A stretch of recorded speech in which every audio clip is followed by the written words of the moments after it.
Today we'll be executing the part B experiments. So on top we'll be starting with 6713 diagnostics of the module. So we'll double click on it, we'll press start.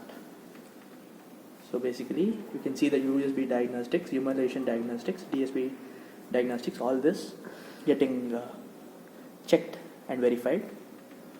Once it is verified, it will show you the diagnostic status, which is supposed to be passed.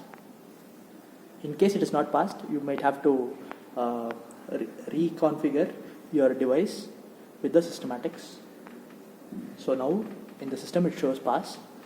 So I'll close this icon.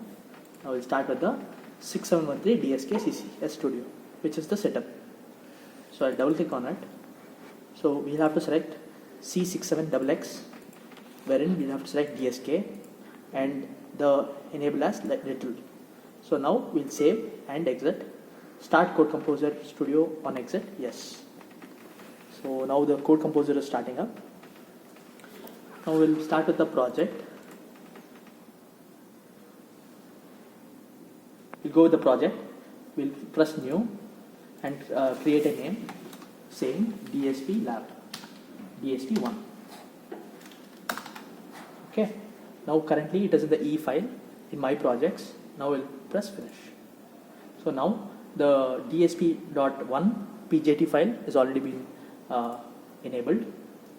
Now we'll have to use this plus sign to show the details of library, include, source, all this. Now our aim is to add certain supportive files to the library. So I'll click on libraries, right click, add files to project. Now we'll search for the. So now we have the libraries right here. So we'll right click on it, add files to project. We'll have to search for a particular file called C6000, which is currently in this system. It is in local disk E, where we can see it right here at the left side. So we'll double click on it, look forward to the CG tools. We find the library file. In the library file, you have to particularly look forward to rts6000.liv, which is right here. So I'll click on this, open. So now it has been added to libraries. Now I'll right click on the source, add files to the source, which is supposed to be the tutorial file. The tutorial file is currently in the local disk E. We'll look forward to tutorial. Now we can see that it is C6713. It is right here, which is DSK. We look forward to the hello one, and we'll add hello.c. The hello.c is now currently added to the source file. And now we are supposed to add the CMD file also. So we'll add files. We look for the CMD file. You click all files. You find this file here called hello.cmd. You press and click open. Add files to project. You have a program which has already been pre-configured, which is p1.c. We'll click on it, press open. Now double click on the program file. Now the program is right here. First you have to go and compile the file. So now it is compiling. Shows to be 0 error, and incremental build shows to be 0 error, and the rebuild also shows to be 0 error.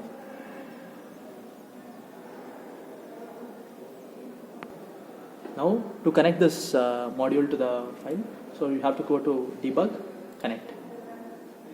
So now it is connected. So the file shows here. Go back to the program. Click on the file, load gel.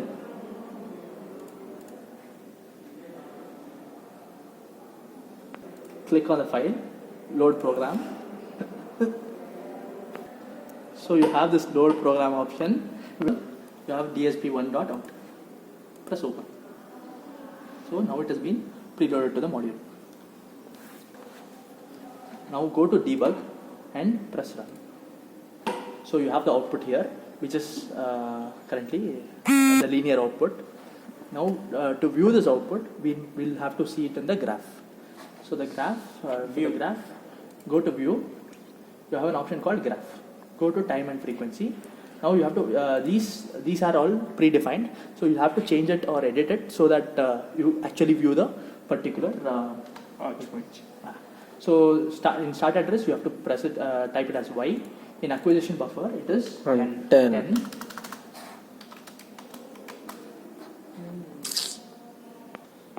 So in the graph property dialog, you have to assign the start address as Y, acquisition buffer size as 10, index increment as 1, display data as 10, this DSP data type as 32-bit IEEE floating point, and the data plot style as bar. Now press OK, you can see the graph. So thank you very much.